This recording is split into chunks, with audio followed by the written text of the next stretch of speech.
Real Madrid vs സെൽറ്റോ വിഗോ മത്സരം. മാച്ചിനെ കുറിച്ച് പറയുകയാണെങ്കിൽ മാഡ്രിഡിനെ സംബന്ധിച്ച് അബദ്ധ മത്സരം എന്നേ പറയാൻ പറ്റുള്ളൂ. റിയൽ മാഡ്രിഡ് ഒന്നും ചെയ്യുന്നില്ല മാച്ചിൽ.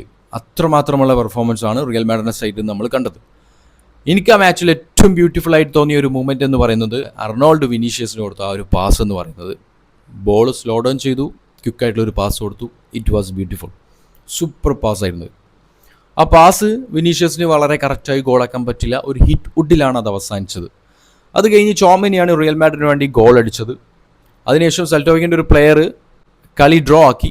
ആ ഗോൾ എന്ന് പറയുന്നത് ഈ ഒരു പിക്ചർ കണ്ടാൽ തന്നെ നിങ്ങൾക്ക് മനസ്സിലാവും.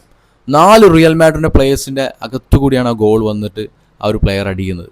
കറക്റ്റായിട്ട് പ്ലേയേഴ്സിനെ മാർക്ക് ചെയ്തുകൊണ്ടല്ല അത് സംഭവിച്ചത്. UEFA ചാമ്പ്യൻസ് ലീഗാണ് നടക്കാൻ പോകുന്നത്. വലിയ വലിയ ടീമുകളായിട്ടാണ് റിയൽ മാഡ്രിഡിനെ ഏറ്റുമുട്ടാൻ പോവേണ്ടത്. കളി ജയിച്ചു കഴിഞ്ഞാൽ ഇപ്പോഴും ഏറ്റുമുട്ടാൻ പോകുന്നത് വലിയ ടീമിനായിട്ടാണ്. ഈ ഒരു കളി വെച്ച് പോവുകയാണെങ്കിൽ കൊട്ട വാരിയിട്ട് റിയൽ മാഡ്രിഡിന് UEFA ചാമ്പ്യൻസ് ലീഗിൽ നിന്ന് പുറത്താവാം.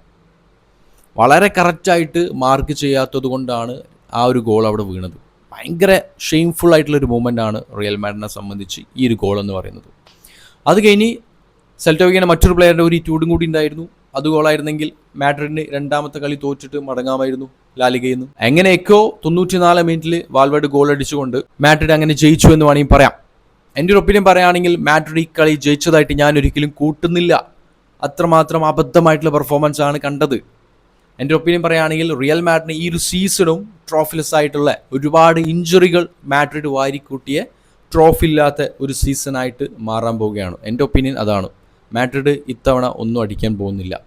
ഇതേപോലെ കോച്ചിനെ തപ്പിപ്പിടിച്ച് പ്ലേയേഴ്സിനെ മാറ്റി ഇതേപോലെ കളിച്ചുകൊണ്ടിരിക്കും മാഡ്രിഡ്. അതാണ് സംഭവിക്കാൻ പോകുന്നത്. എൻ്റെ ഒപ്പീനിയൻ പറഞ്ഞു കഴിഞ്ഞു. നിങ്ങളുടെ ഒപ്പീനിയൻ എന്താണ്? കളി കണ്ടിട്ടുണ്ടെങ്കിൽ അതിനെക്കുറിച്ച് പറയാം. അതുപോലെ തന്നെ മാഡ്രിഡിൻ്റെ ഈ ഒരു പോക്കിനെ കുറിച്ച് നിങ്ങളുടെ ഒപ്പീനിയൻ എന്താണ്? ആ ഒരു ഒപ്പീനിയൻ കമൻറ്റ് ബോക്സിൽ കമൻറ്റ് ചെയ്യും. ഓക്കെ ഫ്രണ്ട്സ്, വീഡിയോ അവസാനിപ്പിക്കുന്നു. Bye, it's me scorer's mind.